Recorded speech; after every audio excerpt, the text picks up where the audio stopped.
नमस्कार मंडळी, माझे नाव ऑरेल तांबे आहे. मी दुसरी शिकते.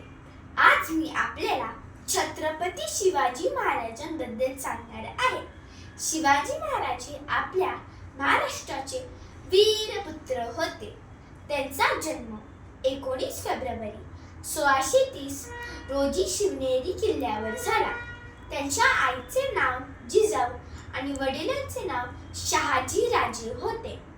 जिजाऊंनी शिवाजी महाराजांना लहानपणापासून वीर पुरुषांच्या गोष्टी सांगितल्या. त्यांना न्याय, सत्य आणि प्रेमाचे धडे दिले.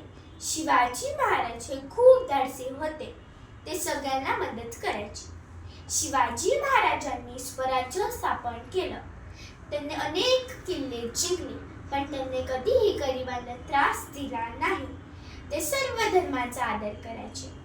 शिवाजी महाराजांनी आपल्याला शिकवलं की आपल्याला आपल्या मातृभूमीचं रक्षण करावं, सगळ्यांना मदत करावी, सत्य बोलावं, शेतकऱ्यांनी गरिबांचा आदर करावा.